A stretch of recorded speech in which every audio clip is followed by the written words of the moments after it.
دینداروں، سب سے پیشتر ہمارے آقا نامدار امام زمان نور خدا بن برحق نور مولانا شاہ کریم الحسین حاضر امام کے مبارک نام پر صلوات پڑھیے۔ اللہم صلی علی محمد و آل محمد۔ دینداروں، گزشتہ چند سالوں سے ہم اس بات کو محسوس کر رہے ہیں کہ پوری دنیا بھر میں مذہب کے متعلق طرح طرح کے خیالات پیدا ہوئے ہیں اور طرح طرح کی باتیں ہو رہی ہیں۔ دنیا کے جتنے بھی بڑے دین ہیں وہ سب اپنے اپنے خیالات سامنے لا رہے ہیں اور دوسرے دینوں کے بارے میں بھی اپنے خیالات کا اظہار کر رہے ہیں۔ اسلام کے بارے میں بھی عالمی سطح پر گلوبلی پہلے کے مقابلے میں بہت زیادہ خیالات بیان کیے جا رہے ہیں، باتیں ہو رہی ہیں، طرح طرح کے ججمنٹ دیے جا رہے ہیں، اور اسلام کے اندر بھی لوگ اپنے اپنے طریقے کے انٹرپریٹیشن کے بارے میں اپنے اپنے طریقے کی پیروی اور اس کی جو صداقت ہے اس کے بارے میں اپنے خیالات کا اظہار کرتے ہیں، اور جس میں ہمارا طریقہ بھی الگ نہیں رہ سکتا، اور اسماعیلی طریقے کے بارے میں بھی کچھ جاننے اور کچھ کہنے کا دباؤ محسوس کیا جاتا رہا ہے، اور اس لحاظ سے یہ بات مناسب معلوم ہو رہی ہے کہ ہم وقتاً فوقتاً اپنے طریقے کی سمجھ کے بارے میں کچھ بنیادی باتیں کرتے رہیں، تاکہ یہ جو ماحول جس ماحول سے ابھی ہم گزر رہے ہیں، ضروری نہیں کہ یہ ماحول ہمیشہ اسی طرح رہے، انشاءاللہ اس کے بڑے اچھے نتائج مستقبل میں برآمد ہوں گے۔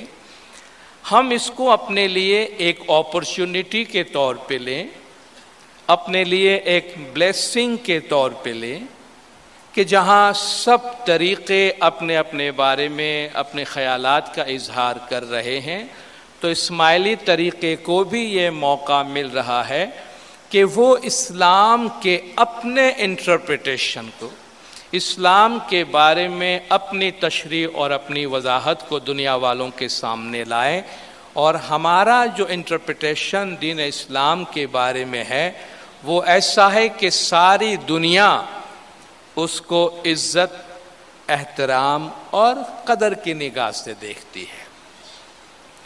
آج ہم اپنے طریقے کو سمجھنے کے بارے میں قرآن حکیم کی بنیاد سے کچھ ایسی باتیں کریں گے جس سے ہم کہہ سکتے ہیں کہ یہ ہمارے طریقے کی ایسنس ہے، ہمارے طریقے کا جوہر ہے۔ مولانا حضرت امام شاہ کریم الحسینی صلوات اللہ علیہ وقتاً فوقتاً مولا اپنے فرمان میں ہمیں فرماتے رہے ہیں کہ جہاں مذہب کی ظاہری صورت میں وقت اور حالات کی ضرورت کے مطابق زمانے کے امام تبدیلی کرتے رہیں گے، وہاں ایک بات ہم سب ذہن میں رکھے کہ ہمارے طریقے کے جوہر میں، ہمارے طریقے کے ایسنس میں کبھی کوئی فرق نہیں آئے گا، کبھی کوئی سمجھوتا نہیں ہوگا، کبھی کوئی تبدیلی نہیں آئے گی۔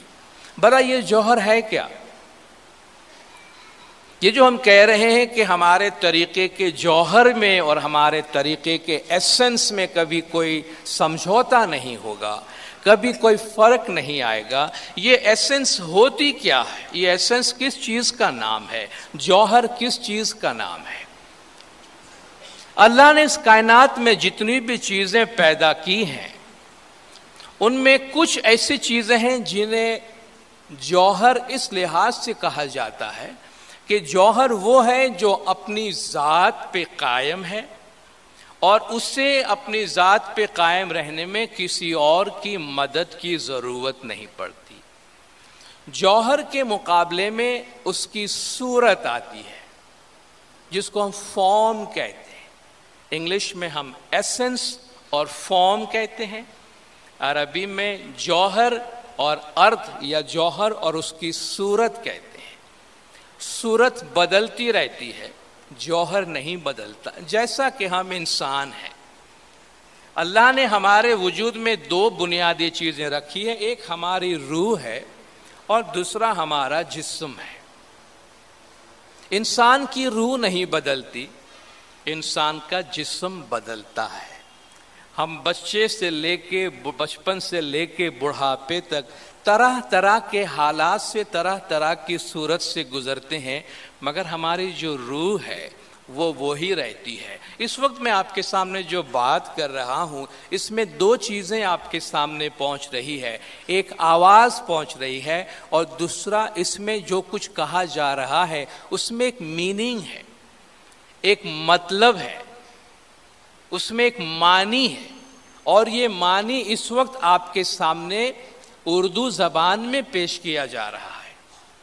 یہی معنی انگلش میں بھی پیش کیا جا سکتا ہے، یہی معنی عربی زبان میں بھی پیش کیا جا سکتا ہے، یہی معنی دنیا کی سینکڑوں زبان میں پیش کیا جا سکتا ہے۔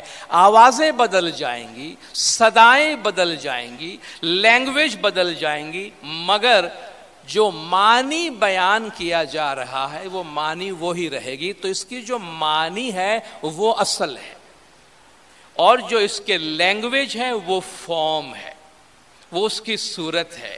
تو جو صورت ہے وہ زمانے کے مطابق بدلتی ہے، اور جو معنی ہے، جو جوہر ہے، جو اصل ہے، وہ زمانے کے مطابق بدلتا نہیں ہے۔ اب پرابلم کیا ہوتا ہے کہ اگر ہم صورت کو ایسنس سمجھ لیتے ہیں اور کہتے ہیں کہ اس کو نہیں بدلنا چاہیے تو پرابلم ہو جاتا ہے۔ ہمارے لیے مذہب کو سمجھنے میں دقت اور تکلیف وہاں ہوتی ہے جہاں ہم فارم کو ایسنس سمجھ لیتے ہیں۔ مثال کے طور پر ہم دعا کرانے کے لیے مفتی صاحب کے پاس جاتے ہیں، آپ کیا ایکشن کرتے ہیں، ہاتھ جوڑتے ہیں اور کیا بولتے ہیں، مفتی صاحب کیا جواب دیتے ہیں، یہ اس کی صورت ہے، یہ اس کا فارم ہے۔ لیکن گناہ کی معافی مانگنا اور گناہ کی معافی حاصل کرنا، توبہ کرنا، یہ اس کا ایسنس ہے۔ یہ گناہ کی معافی ہزاروں طریقے سے حاصل کیا جا سکتا ہے۔ اب جب میں اس توبہ کرنے کے خاص صورت کو جب میں ایسنس بنا لیتا ہوں کہ نہیں یہی مذہب کی جان ہے اور یہی ایسنس ہے، تو پھر ہم کو زمانے کے ساتھ چلنے میں ذرا دقت پیش آتی ہے، تکلیف پیش آتی ہے۔ تو ہمیشہ ہم کو صورت اور معنی میں، یعنی جوہر، ایسنس اور فارم کے درمیان جو فرق ہے اس کو محسوس کرنا چاہیے، جاننا چاہیے کہ جو ایسنس ہے، مذہب کی جو جان ہے، روح ہے، وہ نہیں بدلتی، باقی ظاہری صورت زمانے کے ساتھ، وقت کے ساتھ بدلتی رہے گی۔ اور ایسے کچھ ایسنس کے بارے میں ہم بات کریں گے جس میں ہمارا اسماعیلی طریقے کا جو سب سے پہلا بنیادی ایسنس ہے وہ عقیدہ امامت ہے۔ رسول اللہ صلی اللہ علیہ وآلہ وسلم کی دنیا سے رحلت کر جانے کے بعد اسلام کی دو اہم تشریحات سامنے آئی ہیں، جن میں سے ایک کو اہل سنت والجماعت کہتے ہیں، دوسرے کو شیعہ کہتے ہیں۔ اہل سنت والجماعت کا عقیدہ ہے کہ رسول اللہ نے اپنی زندگی میں کسی کو بھی اپنا جانشین مقرر نہیں کیا ہے، اللہ کی کتاب اور نبی صاحب کی سنت ہماری ہدایت کے لیے کافی ہے، یہ اس طریقے سے اپنے مذہب پہ عمل کرتے ہیں۔ دوسرا انٹرپریٹیشن یہ ہے کہ رسول اللہ صلی اللہ علیہ وآلہ وسلم نے امیر المومنین مشکل کشا مولا مرتضیٰ علیہ صلوات اللہ علیہ کو اپنے بعد اپنا جانشین مقرر کیا ہے، اور دین اسلام مولا مرتضیٰ علی اور ان کے بعد ان کی اولاد میں ہونے والے ائمہ کی تعلیم اور تعویل کی روشنی میں چلتی رہے گی۔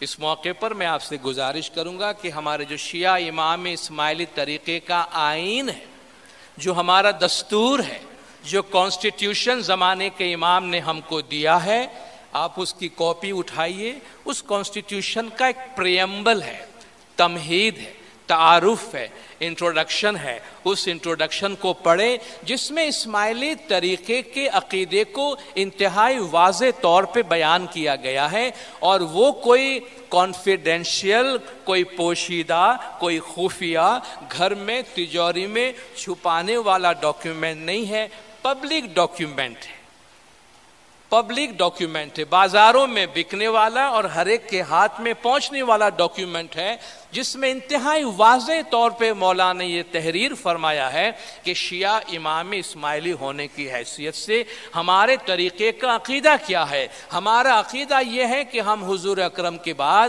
مولا مشکل کشا مرتضی علی کی امامت میں مانتے ہیں، اور یہ مانتے ہیں کہ امام زمانے کے مطابق اللہ کی تعلیمات، قرآن کی تعویل اور قرآن کی تعلیم بنی نوع انسان کو دیتے رہیں گے۔ تو ہمارا تعلق اس طریقے سے ہے جس میں یہ امام کا اختیار بنتا ہے کہ دین اسلام کی تشریح زمانے کے مطابق کس طرح کرے، اور ہم زمانے کے امام کی ہدایت کے مطابق چلتے ہیں۔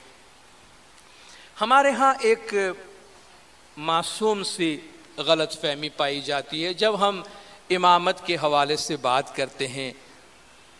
لوگ کہتے ہیں بھئی امامت نبی صاحب کے وفات کے بعد شروع ہوئی، گویا ایسا لگتا ہے کہ امامت کوئی انوویشن ہے، یعنی امامت کوئی جستجو کرنے کے بعد کوئی تلاش کیا گیا ہے، یا امامت کوئی انکشاف ہے، امامت لوگوں نے ڈھونڈ کے اور سوچ کے شروع کیا کہ بے رسول اللہ دنیا سے گزر گئے، اب دین چلانے والا کوئی ہے نہیں، آپ کا جانشین تو ہونا چاہیے، اب کوئی بھی ہمارا مالک، رہبر، رہنما نہیں، چلو کسی کو امام بنا دیتے ہیں، اور اس طرح امامت شروع ہوئی۔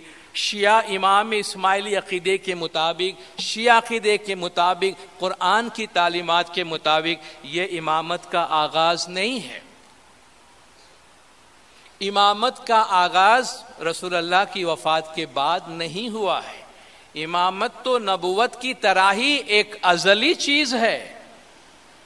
قرآن شریف کا مطالعہ کریں، نبی صاحب کے زمانے سے پہلے جو امامت کا سلسلہ چلتا رہا، قرآن حکیم میں اس کا تذکرہ موجود ہے۔ پچھلے ایک لیکچر میں ہم نے آپ کو طریقہ بورڈ کی ایک اور کتاب انٹروڈیوس کروائی تھی، آیت الہدا۔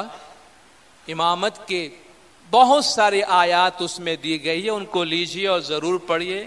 ارلی شیعی تھاٹ کے بارے میں ہم نے بات کی ہے، ڈاکٹر ارزینہ لالانی کی کتاب، ان کو لیجئے، پڑھیے، علمی طور پہ اپنے آپ کو مضبوط کریں۔ قرآن میں اللہ تعالیٰ فرماتا ہے وَإِذِ ابْتَلَىٰ إِبْرَاهِيمَ رَبُّهُ بِكَلِمَاتٍ فَأَتَمَّهُنَّ۔ یاد کرو وہ زمانہ، وہ وقت جب کہ اللہ تعالیٰ نے حضرت ابراہیم علیہ السلام کو چند کلمات سے آزمایا، فَأَتَمَّهُنَّ، تو وہ اس میں کامیاب ہوئے، انہوں نے وہ آزمائش پوری کر دی۔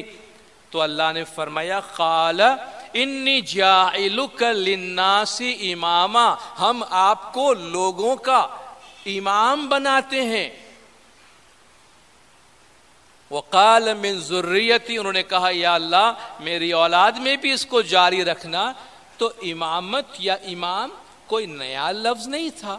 آپ قرآن شریف میں دیکھیں، کبھی کوئی نیا تصور اگر آ گیا ہے، جب اللہ کا ذکر، اللہ کا نام لیا گیا، تو لوگوں نے آ کے پوچھا یا رسول اللہ یہ اللہ کیا ہے، آپ ہمیں سمجھائیے، اللہ کے حسب نسب بیان کیجئے۔ تو قل هو اللہ احد آ گیا۔ قرآن میں کتنی آیات ہے جو قل سے آتی ہے، جس میں ایسا معلوم ہوتا ہے کچھ پوچھا گیا ہے، سوال پوچھا گیا ہے۔ قرآن میں کتنی آیات ہیں جو وَيَسْأَلُونَكَ سے شروع ہو رہی ہے، وَيَسْأَلُونَكَ عَنِ الْأَهِلَّةِ، اے رسول یہ آپ سے چاند کے بڑھنے اور گھٹنے کے بارے میں پوچھ رہے ہیں۔ یہ ایک نیا معاملہ تھا جس کو جاننا چاہتے ہیں۔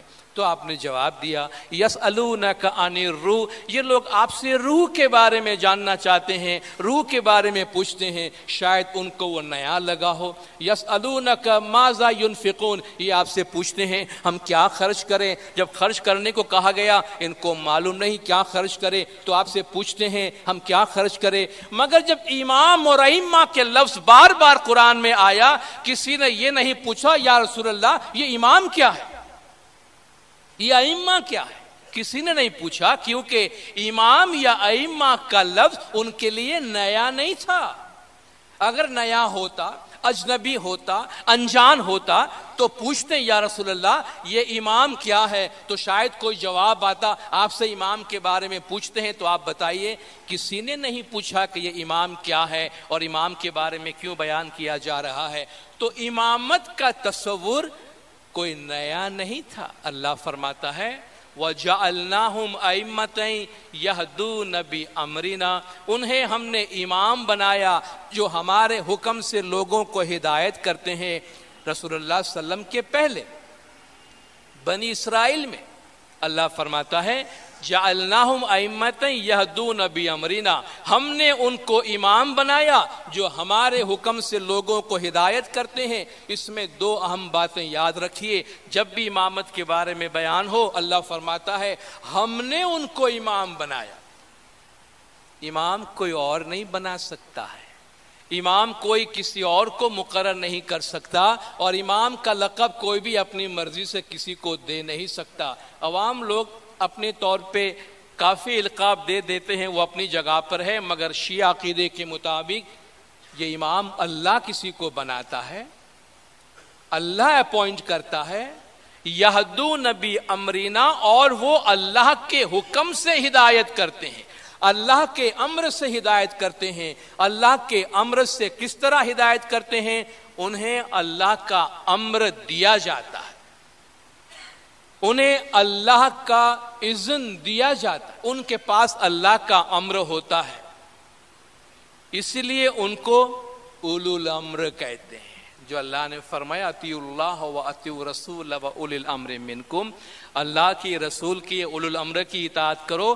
اولو الامر امام اس لحاظ سے ہے کہ ان کے پاس اللہ کی طرف سے امر ہے، اس کے علاوہ یہ امر کسی کے پاس بھی نہیں ہے۔ تو جس طرح پیغمبر کا اپوائنٹمنٹ اللہ کی طرف سے ہوتا ہے، عوام کی طرف سے نہیں، اسی طرح امام کا جو اپوائنٹمنٹ ہے وہ بھی اللہ کی طرف سے ہوتا ہے، لوگوں کی طرف سے نہیں۔ اور قرآن میں اللہ تعالیٰ فرماتا ہے کہ یوم ندعو کل اناس بامامہم، جس دن ہم تمام لوگوں کو ان کے امام کے ساتھ بلائیں گے۔ چند آیات زبانی یاد کر لیجئے، چند آیات کا ترجمہ یاد کر لیجئے، ہمیشہ آپ کو کام آئے گا۔ کہیں بھی اسماعیلی طریقے، اسماعیلی مذہب کے بارے میں سوالات ہو، بات چیت ہو، یہ بنیادی عقیدہ قرآن شریف میں سے اپنے ساتھ رکھیں کہ اللہ نے فرمایا ہے وَكُلَّ شَيْءٍ أَحْصَيْنَاهُ فِي إِمَامٍ مُبِينٍ، ہر چیز امام مبین میں موجود ہے۔ قیامت میں ہر امت کو ان کے امام کے ساتھ بلایا جائے گا۔ تو ہمارا عقیدہ ایک امام میں ہے، امام کے پاس اللہ کا امر ہے، امام اللہ کے امر کے مطابق دین کو چلاتے ہیں، اور ہم امام کے امر کے مطابق دین پہ عمل کرتے ہیں۔ یہ ہمارے طریقے کے ایسنس کا حصہ ہے، یہ ہمارے طریقے کے ایسنس میں سے ایک ہے، یا یوں کہیے کہ یہ پہلا اصول ہے ہمارا۔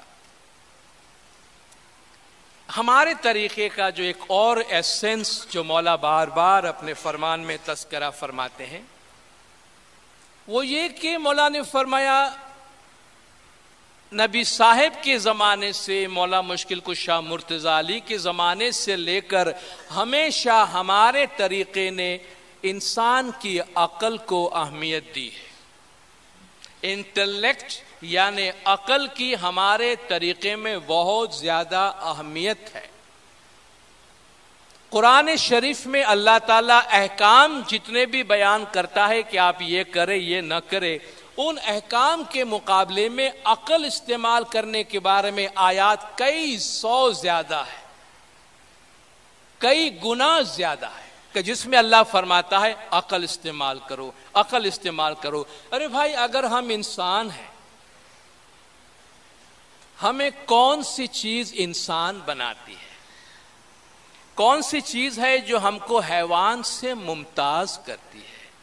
کون سی چیز ہے جو ہم کو حیوان سے الگ کرتی ہے؟ عقل۔ عقل اللہ کی دی ہوئی وہ صفت ہے جس سے ہم خیر اور شر کے درمیان فرق کر سکتے ہیں۔ یہی چیز ہمیں انسان بناتی ہے، اور اس عقل کی پرورش کی ضرورت ہے، اور اس عقل کی پرورش کے لیے اللہ تبارک و تعالی زمین پر پیغمبروں کو اور اماموں کو بھیجتا ہے۔ لوگ کہتے ہیں مذہب میں عقل استعمال نہیں کرو، دین کے بارے میں بہت زیادہ سوچو نہیں، دین کے بارے میں بڑے سوالات نہیں کرو۔ دین تو ہے ہی عقل مندوں کے لیے۔ میں نے پہلے بھی کئی دفعہ یہ بات کہی، جانوروں پہ کوئی دین نہیں ہے، بچوں پہ کوئی دین نہیں ہے، دیوانوں پہ جو پاگل ہو گئے ان پہ کوئی دین نہیں ہے، کیونکہ ان کے پاس عقل نہیں ہے۔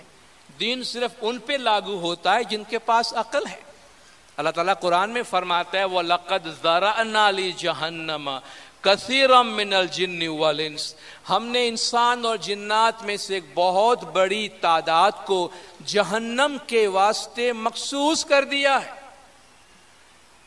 ان کا قصور کیا ہے؟ ان کے 3 بڑے قصور ہیں۔ لہم قلوب لا یفقہون بہا، ان کے دل ہیں، عقل ہیں، مگر غور نہیں کرتے ہیں۔ لہم اعین لا یبصرون بہا، ان کی آنکھیں ہیں مگر دیکھتے نہیں ہیں۔ لہم آذان لا یسمعون بہا، ان کے کان ہیں مگر سنتے نہیں ہیں۔ اولئک کالانعام، یہ جانور جیسے ہیں، بل ہم اضل منہم، اس سے بھی گئے گزرے ہیں۔ تو گویا جو اپنی عقل، اپنی آنکھ، اپنے کان استعمال نہیں کرتے ہیں، اللہ فرماتا ہے یہ تو حیوانوں سے بدتر ہے۔ قرآن میں اللہ فرماتا ہے کہ والذین اذا ذکروا بآیات ربہم لم یخروا علیہا صما وعمیانا، جب ان کے سامنے اللہ کی آیات پڑھی جاتی ہے تو بہرے اور اندھے بن کے اس کے سامنے جھک نہیں پڑتے ہیں۔ بھائی جناب یہ لکھ دیا گیا ہے، ختم، بات خلاص ہو گئی، اب زیادہ باتیں نہ کرے، پوچھے نہیں، آپ دیکھتے نہیں کیا لکھا ہوا ہے۔ اللہ فرماتا ہے ایسی لکھی ہوئی اور سنائی ہوئی باتوں کے سامنے کان اور آنکھ بند کر کے جھک پڑنے والا جانور جیسا ہے۔ سوچو، اللہ فرماتا ہے سوچو، تم نے میں نے عقل دی ہے، اس کا احترام کرو، اس کی عزت کرو، اپنے آپ کے انسان ہونے کا حق ادا کرو اور یہ حق مانگو۔ تمہیں اللہ نے یہ عقل کی نعمت دی ہے، اس کا استعمال کرو۔ حضور نے فرمایا اول ما خلق اللہ العقل، اللہ نے سب سے پہلے عقل پیدا کی ہے۔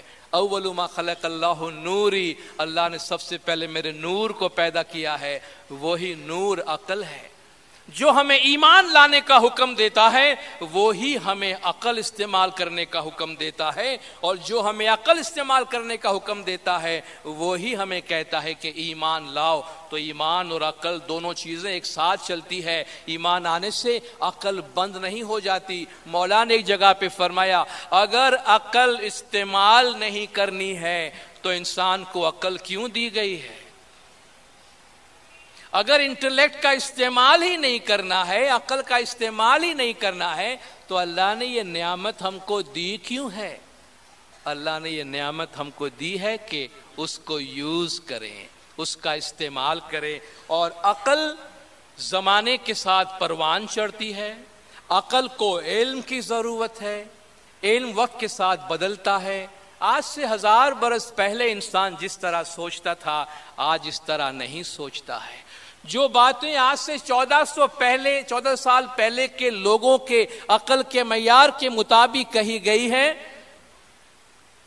وہ ہمیشہ کے لیے اور دنیا کے تمام انسانوں کے لیے، ہر زمانے کے لیے اسی طرح اس کو نافذ کر دینا، ٹھوس دینا، اس پہ سوچنا نہیں، غور و فکر نہیں کرنا، یہ ہمارے طریقے کا انٹرپریٹیشن نہیں ہے۔ کچھ لوگوں کا ہوگا مگر ہمارا نہیں۔ وہ جو علم اور عقل کی عزت کرتے ہیں، وہ جو عقل کی پروان چڑھانے کا ہر راستہ اپناتے ہیں، ان کا انٹرپریٹیشن یہ نہیں ہے۔ تو ہمارے طریقے کا ایک ایسنس یہ ہے کہ انسانی عقل کا مذہب میں ہمیشہ ایک بہت بڑا اہم دخل رہتا ہے تاکہ ہماری عقل کو مذہب پر عمل کرنے کے دوران جو بھی تعلیمات دی جاتی ہے اس سے سیٹسفیکشن ملے، اس سے سکون ملے۔ آج آپ عالم اسلام میں دیکھیے،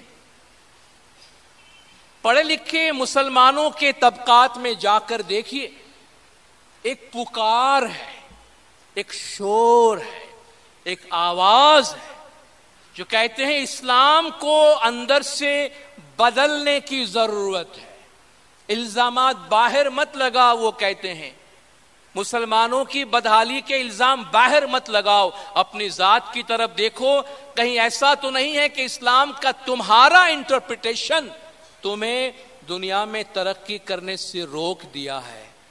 آج دنیا میں بہت بڑی پکار ہے، مگر پرابلم یہ ہے کسی کے پاس انٹرپریٹیشن کا اختیار نہیں ہے، کوئی ایک شخص نہیں ہے جو مسلمانوں کے تمام مسلمانوں کے واسطے انٹرپریٹ کرے، کوئی ایسا ملک نہیں، کوئی ایسی باڈی نہیں جہاں ان کو یہ انٹرپریٹیشن حاصل ہو۔ مسلمانوں کے اندر یہ پریشانیاں ضرور ہے۔ ابھی چند روز پہلے جب یہ نوبل پرائز کا اعلان ہوا، آپ نے اخبارات میں پڑھا ہوگا کہ کچھ کمنٹس دیے تھے اخبار نویسوں نے کہ اب تک جتنے نوبل پرائز جو دنیا کا ایک بہت بڑا معزز انعام ہے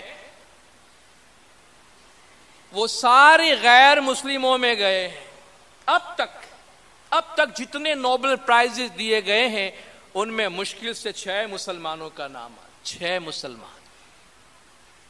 1 ارب سے زیادہ جس کی آبادی ہے، ان کے مقابلے میں کہتے ایک اور قوم ہے جس کی شاید 12 کروڑ کی آبادی ہے، 173 نوبل انعام لے گئی ہے وہ قوم۔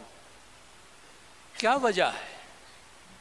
کیا وجہ ہے؟ بہت سی وجوہات بیان کی گئی ہیں، ان میں سے ایک وجہ یہ بھی بیان کی گئی ہے کہ ہم نے اسلام کی اپنی تشریح کے ذریعہ امت کے ہاتھ پیر باندھ کے رکھ دیے ہیں، عقل کو استعمال کرنے کو دین اسلام کے خلاف سمجھا گیا ہے۔ ویسے تو ہم نے بلند بانگ بڑے نعرے لگائے ہیں، اسلام عقل کا دین ہے، علم کا گہوارہ ہے، مغربی دنیا کو تہذیب ہم نے دی ہے، میرا باپ سلطان تھا تو ہوگا، لیکن میں اگر آج فقیر بن گیا ہوں تو میرا باپ بادشاہ تھا، اس کو نعرہ لگانے سے میرا کوئی فائدہ نہیں ہے، میں خود بادشاہ بن کے دکھاؤں۔ پدرم سلطان بود میرا باپ بادشاہ تھا، ہوگا۔ آج تمہاری کیا حالت ہے؟ تو آج مسلمانوں میں اس بات کی فکر اور پکار ہے کہ عقل کے میدان میں ترقی کی راہیں کبھی کبھی بلکہ بہت دفعہ مذہب کی تشریح کی وجہ سے رکاوٹ پیدا کی جاتی ہے۔ ہمارے پاس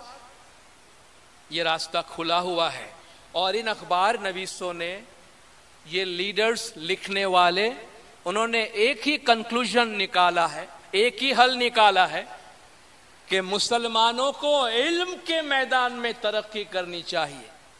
علم کے میدان میں آج دنیا بھر میں حاضر امام کی ایکٹیویٹیز کا جو ٹاپ پرائیورٹی ہے، آپ سب جانتے ہیں، ایجوکیشن، ایکسلنٹ ایجوکیشن۔ مولا نے فرمایا کہ مسلمانوں کی عظمت رفتہ، ہماری گزری ہوئی عظمت کو واپس لانے کا ایک ہی راستہ ہے، ایجوکیشن۔ ایجوکیشن کا مطلب ہے انٹلیکٹ کو ٹرین کر، انٹلیکٹ کو تربیت دو، اس کے علاوہ کوئی دوسرا راستہ نہیں۔ تو ہمارے طریقے کے ایسنس کا دوسرا حصہ یہ ہے۔ جو تیسرا نقطہ جس پہ میں زور دینا چاہتا ہوں، یہ وہ چیزیں ہیں، یہ 3-4 نکات ایسے ہیں دینداروں، اگر ہم اپنے ساتھ رکھیں گے تو یہ وہ پلرز ہیں جن پر ہم اپنے آرگیومنٹس کو بیس کر سکتے ہیں، جن پر کھڑے رہ کر ہم اپنے طریقے کے بارے میں سوچ سکتے ہیں اور حالات کے مطابق رسپونڈ کر سکتے ہیں، حالات کے مطابق جواب دے سکتے ہیں۔ تیسری بات یہ ہے کہ ہمارے طریقے کا یہ عقیدہ رہا ہے کہ ہمارا نظریہ باطنی نظریہ ہے، صرف ظاہری نہیں ہے۔ ایک جسم ہے اور دوسری روح ہے، اور جو باطن ہے مذہب کا، جیسا کہ مذہب کے عمل کے دوران بھی وہ چیزیں ہمارے سامنے آتی ہے، بہت دفعہ لوگ آپ سے پوچھتے ہیں آپ یہ نہیں کرتے ہیں، آپ یہ نہیں کرتے ہیں، یہ لوگ تو یہ کرتے ہیں، آپ وہ کرتے ہیں۔ دیکھیے مذہب کا فارم بتانا امام کا کام ہے، ایسنس امام برقرار رکھتے ہیں، اور مذہب کا جو باطن ہے اس باطن کو سمجھنے کے لیے ظاہر کو کھول کے باطن میں داخل ہونے کی ضرورت ہے۔ ظاہر اور باطن کی میں ایک واضح مثال یہ دوں کہ ہم جو پھل کھاتے ہیں، فروٹ کھاتے ہیں، آپ کوئی موسمبی کھاتے ہیں تو پہلے اس کا چھلکا نکالتے ہیں۔ آپ اخروٹ کھاتے ہیں، بادام کھاتے ہیں، اس کے اوپر شیل ہوتا ہے، چھلکا تو خیر اس کے اوپر شیل ہوتا ہے، بہت کڑک ہوتا ہے، اس کو کریک کرنا پڑتا ہے، توڑنا پڑتا ہے، توڑ کے اس کا جو ظاہر ہے اس کو آپ نکال دیتے ہیں، اس کو کھاتے نہیں ہیں۔ اللہ نے بنایا ہے اس کو، جب کھاتے نہیں ہے تو کیوں بنایا ہے؟ ہمارے کھانے کے واسطے نہیں بنایا ہے، کوئی اور کھائے تو بھلے کھائے۔ اس کو توڑ کے آپ پھینک دیتے ہیں، بعض اوقات وہ چھلکا جانور آ کے کھا جاتا ہے، مگر آپ یہ کبھی نہیں پوچھتے ہیں یہ بکری نے آ کر کھا لیا تو میں کیسے نہیں کھا سکتا ہوں؟ تم بکری نہیں ہو اس لیے تم نہیں کھا سکتے ہو، تم انسان ہو، تمہاری غذا دوسری ہے، تم کو کھانے کے لیے اندر کی چیز دی گئی ہے۔ تو چھلکا نکال کر پھینک دیا جاتا ہے، باطن کو جو اس کا مغز ہے اس کو کھایا جاتا ہے۔ تو مذہب کے اندر بھی اسی طرح ہے، جب ہم اپنے آپ کو فارم میں انوالو کر دیتے ہیں، صورت میں انوالو کر دیتے ہیں، تو ہم ظاہر میں اٹک کے رہ جاتے ہیں، اور ظاہر میں ہڈیوں کے اندر اپنے آپ کو مصروف کر دیتے ہیں، اور جو اس کا باطن ہے، اس کی روح ہے، اس روح کو ہم نہیں سمجھ سکتے ہیں، اور اس روح کو پہنچنے کا جو راستہ ہے وہ عبادت کا راستہ ہے، بیت الخیال کا راستہ ہے۔ مولانا حضرت امام شاہ کریم الحسینی صلوات اللہ علیہ نے اپنے ایک فرمان میں فرمایا کہ ہمیں امید ہے کہ آپ یہ نہیں بھولیں گے کہ معنی ہی اسلام کے ہمارے نظریے کی بنیاد ہے۔ معنی، میننگ، باطن، ایسنس، کیونکہ ہمارا نظریہ باطنی ہے۔ اگر یہ ظاہری ہوتا تو اس سے فرق نہیں پڑتا۔ یاد رکھیے جن حالات میں ہم ہیں اور جو بھی سوالات ہو، یہ مولا حضرت امام کا فرمان ہے کہ یہ اگر ظاہری ہوتا تو فرق نہیں پڑتا، مگر یہ ظاہری نہیں ہے، یہ باطنی ہے، جس کا مطلب یہ ہے کہ معنی ہماری جماعت کے لیے ہے۔ بھئی یہ لکھا ہوا ہے قرآن میں، آپ کو اس کا مطلب یہ نظر آتا ہے، ہمیں اس کا مطلب یہ نظر آتا ہے جو ہمارے امام نے دیا ہے، اور یہ آپ کے واسطے نہیں، ہمارے واسطے، اسماعیلیوں کے واسطے ہے، یہ ہمارے معنی ہے۔ تو امام نے فرمایا معنی ہمارے طریقے کا حصہ ہے، اور یہ معنی ہماری جماعت کے لیے ہے، یہ ہمارے طریقے کے لیے ہے، اور یہ بنیاد ہے، اس لیے اسے آپ مت بھولیں۔ سیریا کی ڈیلیگیشن کو امام نے فرمایا کہ ہم چاہتے ہیں کہ جب آپ اپنے گھروں کو واپس لوٹیں تو اتحاد، دوستی اور بھائی چارے کے متعلق ہمارا فرمان اپنے ساتھ لے جائیں۔ جو بھی فرامین ہم نے تحریری طور پر بھیجے ہیں یا آج بعد دوپہر فرماتے ہیں، ان کو اپنے ذہن میں رکھیں۔ یہ بھی یاد رکھیں کہ جہاں تک ہمارے دین کی تشریح کا تعلق ہے تو جو باطن ہے وہ باطن ہے، اور جو ظاہر ہے وہ ظاہر ہے۔ واضح طور پر امام نے فرمایا کہ یاد رکھیں کہ جو باطن ہے وہ باطن ہے، اور جو ظاہر ہے وہ ظاہر ہے۔ یاد رکھیں کہ یہ بنیادی بات ہے، اور یہی فرمان ہے جو ہم نے آپ کو فرمایا ہے، اور ہم چاہتے ہیں کہ اس میں کوئی غلط فہمی نہیں ہونی چاہیے، اس میں کوئی غلط فہمی نہیں ہونی چاہیے۔ تو اسلام کا جو ہمارا باطنی نظریہ ہے، ہمارا باطنی عقیدہ ہے، باطن کا جو مغز ہے، اس باطن کے مغز کو چکھنے کا راستہ بھی باطنی ہے، اور وہ باطنی راستہ عبادت ہے، ذکر ہے، تسبیح ہے، میڈیٹیشن ہے، بیت الخیال ہے۔ مولانا حضرت امام شاہ کریم الحسینی صلوات اللہ علیہ نے 1964 میں ڈھاکہ میں جب وہ ایسٹ پاکستان تھا، اسماعیل ایسوسی ایشن کی آڈینس مولا اس میں پدھارے تھے، اسماعیلی ایسوسیشن کی تمام کارکن کو امام نے وہ فرمان فرمایا تھا. وہ زمانہ تھا کہ امام کے حضور میں اس وقت 2 واعظ پیش کیے گئے تھے. یعنی مولا کے پاس اتنا ٹائم تھا کہ مولا واعظ سنتے تھے. 2 واعظ مولا کے حضور میں ہوئے تھے. وہاں مولا نے فرمایا کہ I would like you also to have it clear in your minds what is essential in our practice. It is not only dua. It is not only presence in Jamaat Khana. It is not only service to Imam and to Jamaats, but it is also ibadat. امام نے فرمایا کہ ہم چاہتے ہیں کہ آپ یہ بات اپنے ذہن میں واضح طور پہ سمجھ لیں کہ ہمارے طریقے میں بنیادی بات کیا ہے.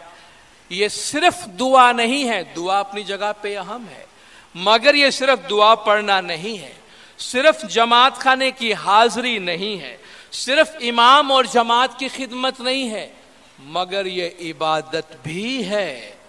عبادت سے مراد بیت الخیال کی عبادت, میڈیٹیشن, ایک دھیان ہونا, امام کی یاد میں بیٹھنا. اور یاد رکھیے جب تک ہم اپنے آپ کو مذہب کے ظاہر میں رکھیں گے, ظاہر کی پریکٹس میں رکھیں گے, ہم مذہب کے ظاہر میں الجھے ہوئے رہیں گے.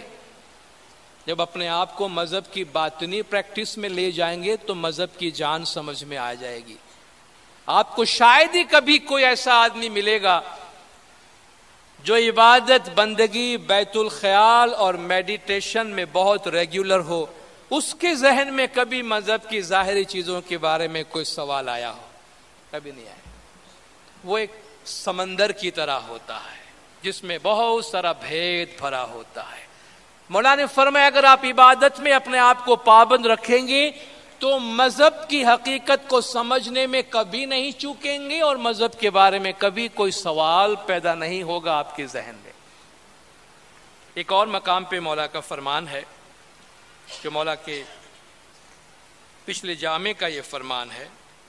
In this connection also I must tell you, while the material conditions of life change, the spiritual conditions which are not only limited to this life but go beyond are based on one fundamental principle, namely the search for enlightenment by the right spiritual contact with the light of your holy faith.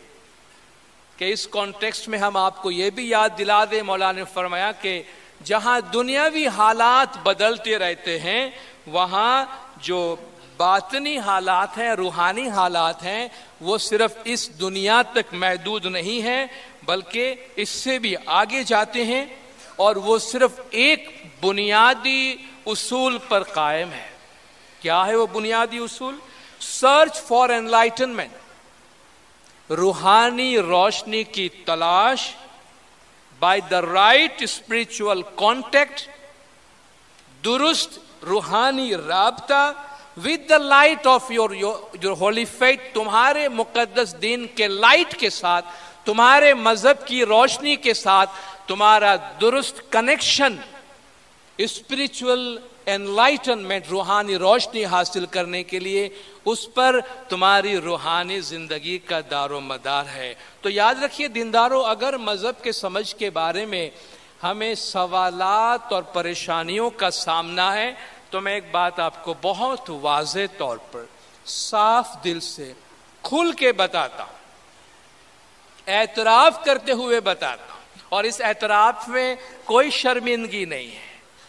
کسی بھی مذہب کے بارے میں اٹھنے والے, ظاہری طور پہ اٹھنے والے سوالات کے جوابات دنیا کی کوئی کتاب نہیں دے سکتی ہے. ہمارے مذہب کی حقیقت کو بھی سمجھنے کے بارے میں آپ کے سوالات کے جوابات دنیا کی کوئی کتاب نہیں دے سکتی ہے, یہ صرف آپ دے سکتے. اس کا جواب آپ کے اپنے دل میں مل سکتا ہے, آپ کی اپنی عقل میں مل سکتا ہے, اور یہ جواب ہمیں عبادت کے ذریعہ,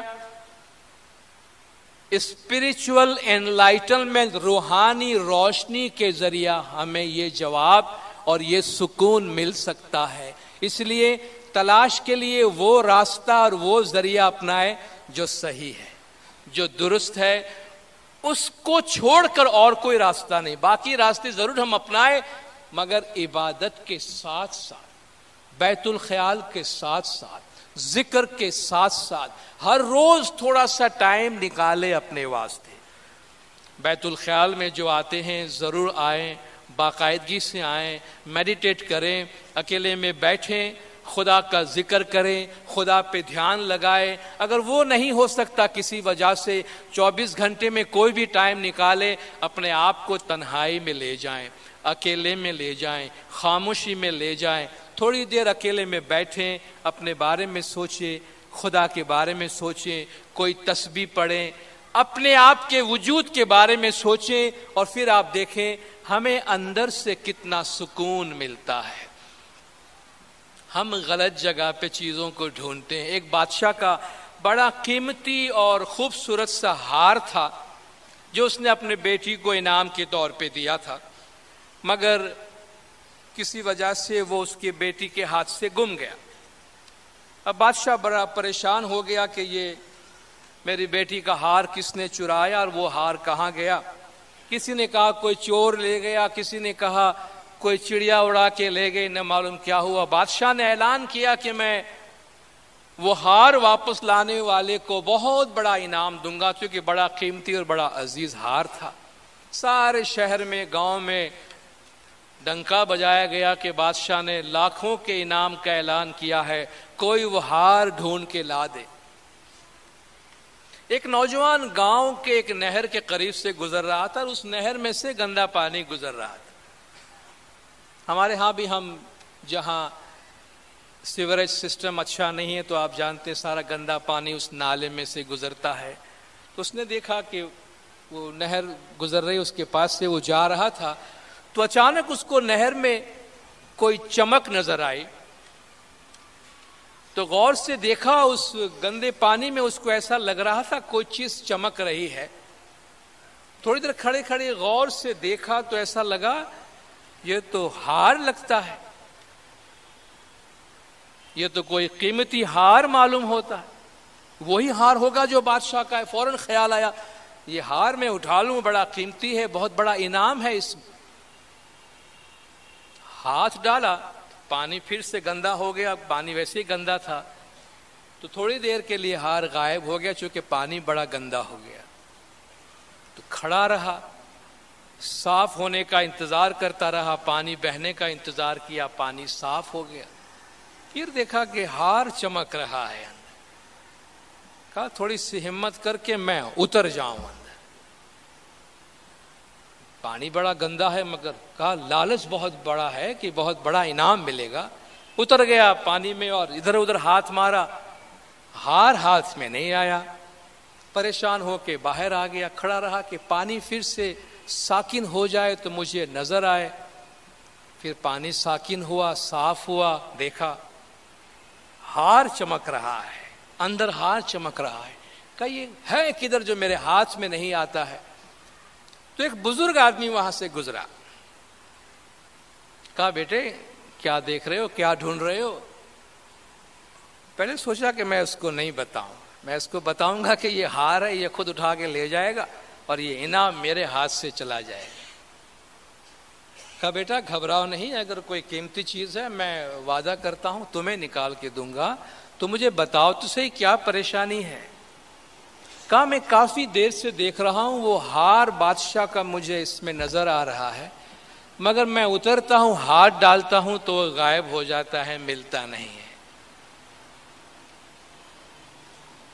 تو وہ بزرگ کہتا ہے بیٹا نیچے مت دیکھو، اوپر دیکھو. ایک چھوٹا سا جملہ ہے، بہت بامانی ہے. ہم بھی نیچے بہت دیکھتے ہیں، اوپر نہیں دیکھتے. بیٹا نیچے مت دیکھو، اوپر دیکھو. تو یوں اوپر کیا تو ایک پرندہ وہ ہار لے کے گیا تھا، درخت پہ بیٹھا ہوا ہے اور اس درخت کی شاخ پہ وہ ہار لٹک رہا ہے جس کا ریفلیکشن نیچے پڑتا ہے پانی کے اندر. وہ ریفلیکشن کو جھپٹتا ہے، ریفلیکشن پہ ہاتھ مارتا ہے. قیامت تک آپ سائے پہ ہاتھ ماریں گے تو آپ کو کچھ نہیں ملے گا. دینداروں مذہب بھی اسی طرح ہے کہ مذہب کو بھی دیکھنے کے لیے باہر نہیں، کتابوں میں نہیں، تقریروں میں نہیں، ڈسکشن میں نہیں، اندر کہا نا اوپر دیکھو, right spiritual contact with the light of your faith, تمہارے مذہب کی روشنی کے ساتھ ایک صحیح روحانی رابطہ تمہیں روحانی روشنی عطا کرے گا, اسپرچل انلائٹنمنٹ عطا کرے گا, جو ہمارے سارے ان بے چینیوں کو ایک الگ کمپارٹمنٹ میں ڈال دے گا. دیکھیے روحانی روشنی کا مطلب یہ نہیں ہے کہ ہمارے امتحان کے سارے سوالات بندگی میں حل ہو جائیں گے. بندگی کا مطلب یہ نہیں ہے. بندگی کا مطلب ہے ہم اپنے آپ کے اندر وہ استحکام, وہ استقامت اور وہ ٹھہراؤ پیدا کرتے ہیں کہ ساری بے چینیاں اور ساری پریشانیاں ہمیں سمجھ میں آتی ہے. اس کی چھوٹی سی مثال یہ ہے کہ ہم کبھی کبھی فلم دیکھتے ہیں تو فلم دیکھنے کے دو انداز ہوتے ہیں.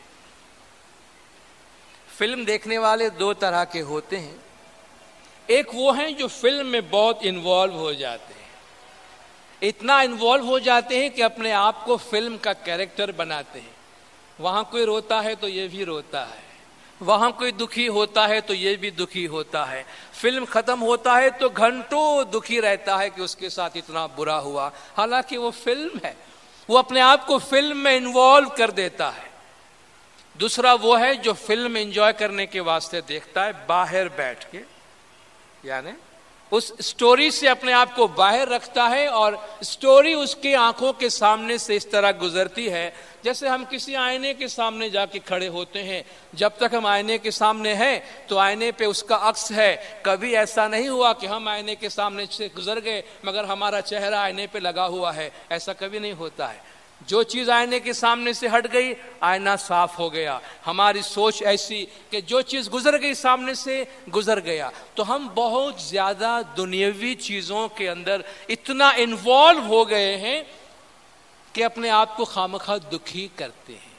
تو عبادت, بندگی, میڈیٹیشن کے ذریعہ ہم اس سے اپنے آپ کو دور کر سکتے ہیں, اور یہ ساری جو ظاہری پریشان کن باتیں ہیں انہیں اپنے مذہب کے ایسنس میں رہتے ہوئے ایسے دیکھیں گے کہ جیسے لوگ تماشا دیکھ رہے ہیں, لوگ ایک فلم دیکھ رہے ہیں جس کے اندر ہم بالکل انوالو نہیں ہے. اور چوتھی بات جو میں آپ کے سامنے عرض کرنا چاہتا ہوں, وہ عرض کر کے میں اپنی جگہ لوں گا, وہ مولانا حضرت امام شاہ کریم الحسینی صلوات اللہ علیہ کا پچھلے سال جو مولانا انسٹیٹیوٹ اسماعیل اسٹڈیز میں ایک قرآن سیمینار ہوا تھا اور ایک گریجویشن سیریمنی ہوئی تھی, سلور جوبلی جو IIS کی ہوئی تھی, اس موقع پر وہاں مولانا عالم اسلام کے بارے میں ایک تقریر کی جس کے چند جملے میں آپ کے سامنے لے کر اس کی وضاحت کرنا چاہتا ہوں کہ امام نے پہلے اسلام کا جو پیغام ہے وہ دنیا بھر میں کس طریقے سے پھیلا اور کس طرح آگے بڑھا. اس کے بعد مولا فرماتے ہیں دس میسج, یعنی اسلام کا یہ عالمی امن اور ترقی کا پیغام is still potent in the Muslim world today. آج بھی عالم اسلام میں وہ اتنا ہی اہمیت رکھتا ہے. Although it is sometimes clouded, distorted and deformed by political interest and by struggles for power over the minds and hearts of people. کہ وہی پیغام مسلمانوں میں آج ہے, مگر مولا نے فرمایا اس پہ لوگوں کے سیاسی اغراض و مقاصد کی وجہ سے یا لوگوں کے ذہن پر کنٹرول کرنے کا جو ان کا آپس کا جھگڑا ہے ان کی وجہ سے یہ پولیوٹڈ ہو گیا ہے, یہ ابر آلود ہو گیا ہے, یہ گرد آلود ہو گیا ہے. تو یہ جو آس پاس آپ کو نظر آ رہا ہے عالم اسلام کے اندر, اس میں اسلام کم اور سیاسی غرض, سیاسی مقاصد زیادہ ہیں جو سب لوگوں کو نظر آتا ہے. آگے مولا فرماتے ہیں there are attempts at transforming what are meant to be fluid, progressive, open-ended, intellectually informed and spiritually inspired traditions of thought into hardened, monolithic, absolutist and obscurantist positions. مشکل الفاظ جو مولا نے استعمال کیے, مولا نے اس میں فرمایا ہے کہ اسلام کے کیا پیغام ہیں اور ان کو کیا بنایا جا رہا ہے. تو ہمارا انٹرپریٹیشن وہ ہے جو مولا فرماتے ہیں یہ اسلام 5 چیزیں ہیں میں گنواتا ہوں جو ہمارے ہیں، اس کو یہ بنایا جا رہا ہے جو ہمارا نہیں ہے. یاد رکھیے گا. امام نے فرمایا کہ وہ اسلام کی سوچ جو فلوڈ ہے، فلوڈ کہتے ہیں جو چیز بہنے والی ہو، مائع، سیال، پانی ہے، فلوڈ ہے، بہتا ہے، غیر منجمد ہے، جمتا نہیں ہے، پانی کو جدھر لے جاؤ ادھر جائے. مولا 5 خوبیاں بیان کرتے ہیں اسلام کی. وہ 5 خوبیاں وہ ہیں جو ہم مانتے ہیں، جس پہ ہم عمل کرتے ہیں کہ اسلام ایک سریع الحرکت، رواں، غیر جامد، منجمد نہیں، بہنے والا، فلوڈ ہے، پروگریسو، ترقی کرنے والا، آگے بڑھنے والا، مسلسل بہتری کی خصوصیت رکھنے والا دین اسلام. یہ دوسری خوبی. اوپن اینڈڈ، جس کی کوئی حد مقرر نہیں کی گئی، غیر محدود، غیر معینہ حدود والا، متعدد تعویلوں اور آزادی عمل کی گنجائش رکھنے والا، یعنی کہیں سے بھی اس کا دائرہ بند نہیں کیا گیا ہے. اوپن اینڈڈ، وہ اسلام جس کا سرا چاروں طرف سے کھلا ہوا ہے. انٹلیکچولی انفارمڈ، عقلی طور پر اس میں علم موجود ہے کہ جب آپ سنتے ہیں تو آپ کو علم ملتا ہے. اسپریچولی انسپائرڈ، اور روحانی طور پر اس میں سے ہمیں وجدان ملتا ہے. وہ اسلام جو یہ خوبیوں والا ہے اس کو کیا بنانے کی کوشش کی جا رہی ہے؟ ہارڈن، جو فلوڈ ہے، جو بہنے والا ہے، اس کو برف کی طرح، پتھر کی طرح جامد کرنے کی کوشش کی جا رہی ہے. یہاں بھی نہیں ہل سکتے ہیں، وہاں بھی نہیں ہل سکتے ہیں. جو اسلام کا تصور لوگ عام طور پہ دیتے ہیں ہارڈنڈ، مونولیتھک مشکل ورڈ ہے، اس کو کہتے ہیں یک سنگی، یعنی ایک ہی پتھر سے بنایا ہوا. کوئی آپ دیکھا ہوگا پہاڑوں میں ایک ہی پہاڑ کو کریت کر اس میں بہت سی تصویریں بنائی جاتی ہیں، تصویریں بہت ساری ہوتی ہیں، پتھر ایک ہی ہوتا ہے. تو آج مسلمانوں کی ایسی تصویر بنانے کی کوشش کی جا رہی ہے کہ جیسے ایک ہی پتھر کے بنے ہوئے ہیں. ہم ایک پتھر کے بنے ہوئے نہیں ہیں. اسلام سعودی عرب میں 1400 برس پہلے جو پیغام آیا وہ ہزاروں زمانوں سے گزرا ہے، ہزاروں کلچر سے گزرا ہے، ہزاروں زبانوں سے گزرا ہے، ہزار ٹریڈیشن سے گزرا ہے. اس میں ہر علاقے کا اپنے زبان، اپنا انٹرپریٹیشن، اپنی ٹریڈیشن، اپنی ثقافت ہے، جہاں وہ اپنے اپنے رنگ میں نکھر کے سامنے آیا ہے. یہ ایک ہی سنگ کا، ایک ہی پتھر کا بنا ہوا مذہب نہیں ہے. اس میں رنگا رنگی ہے. اس کو مونولیتھک بنایا جا رہا ہے. ایبسولوٹسٹ یعنی پیرو مطلقیت، اختیار مطلق استعمال کرنے والا. بس جی ہم نے کہہ دیا یہ فائنل ہے. ہم سے لوگ اس طرح بات کرتے ہیں، اسلام کی تشریح اس طرح کرتے ہیں، اسلام کی تقریر یوں دیتے ہیں کہ جیسے ان کی تشریح آخری ہے، ان کے بعد نہ کسی کو سوچنے کی گنجائش ہے، نہ کسی کو کہنے کی گنجائش ہے. بھائی آپ کو یہ حق کس نے دے دیا؟ اور آپ نے یہ حق کہاں سے لے لیا کہ آپ نے جو کہا بس وہی صحیح، باقی سب غلط؟ یہ صورت دینے کی کوشش کی جا رہی ہے.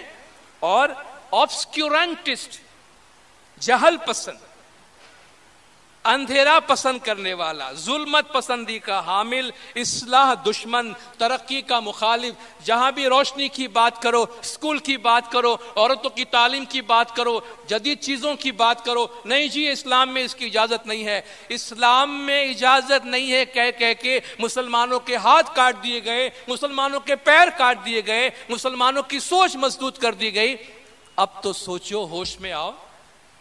جتنی اجازت ترقی کی اسلام میں ہے اتنی کہیں بھی نہیں ہے. حضور نے فرمایا کہ اسلام آسان دین ہے، مگر اس کی پیروی کرنے والوں نے اس کو مشکل بنا دیا ہے. مولا کی یہ تقریر جو مولا نے IIS کے گریجویشن پروگرام میں فرمایا تھا، پڑھیے اس کو لے کر ضرور. بہت اہم پیغام ہے. آج جو دنیا میں جو کچھ ہو رہا ہے، عالم اسلام میں جو کچھ ہو رہا ہے، اور اگر کہیں آپ خود بھی ایک پریشر محسوس کرتے ہیں تو اس کا کانٹیکسٹ، سیاق نظر آئے گا کہ یہ پریشر مذہب کا نہیں ہے، یہ پریشر دین کا نہیں ہے، یہ پریشر سیاست کا ہے، یہ پریشر پاور سٹرگل کا ہے، انسانوں پہ قابو کرنے کے لیے لوگوں کے درمیان طاقت حاصل کرنے کا جد و جہد جو ہے یہ اس کا نتیجہ ہے اور کچھ نہیں ہے۔ میں اپنی جگہ لوں اس سے پہلے یہ دو چھوٹی سی میری کتابیں ہیں، ادنا سی کوشش ہے جو میں آپ کے سامنے انٹروڈیوس کرنا چاہتا ہوں۔ ہمارے طریقے کو قرآن اور سنت کی روشنی میں سمجھنے کے لیے اور جو اس کے بارے میں سوالات ہوتے ہیں اس کو رسپونڈ کرنے کے لیے میں نے ایک چھوٹی سی کتاب لکھی ہے، اسماعیلی طریقہ اس کا نام ہے۔ اس میں کافی بنیادیں ہمیں ملے گی کہ جس سے ہم معاشرے کے اندر قرآن کی بنیاد پر اب طریقے کے بارے میں بات چیت کر سکے۔ اسماعیلی طریقہ اس چھوٹی سی کتاب کا نام ہے۔ اور حال ہی میں دوسری کتاب جو میری چھپی ہے الکواکب، کواکب ستاروں کو کہتے ہیں، اس میں 42 آرٹیکلز ہیں امامت کے بارے میں، ہمارے اخلاقیات ایتھکس کے بارے میں ہیں، ہمارے کچھ تہواروں کے بارے میں ہے، اور جو جماعت سے باہر ہونے والے پروگرام میں تقریریں کی گئی ہیں ان کا ذکر ہے، کچھ اہم اسماعیلی شخصیات کے بارے میں تذکرہ ہے۔ تو علم کی چیز جہاں جو بھی دستیاب ہوتی ہے میں اپنا فرض سمجھتا ہوں کہ آپ جماعت سے اس کو شیئر کروں۔ نامدار کامر صاحبان نے آپ کے سامنے بولنے کا موقع دیا، آپ جماعت بہت شانتی سے سنا، آپ سب کا بہت بہت شکریہ۔ خداوند نور مولانا شاہ کریم الحسین حاضر امام ہم سب کو ہمارے طریقے کی حقیقی سمجھ عطا کرے، مولا گج جماعت کے تمام گناہ معاف کرے، سب کی نیک امیدیں پوری کرے، آخری دم تک ایمان سلامت رکھے، سکھی سلامت اور آباد رکھے، دیدار نصیب کرے۔ صلوات پڑھے دندارم، اللہم صلی علی محمد و آل محمد۔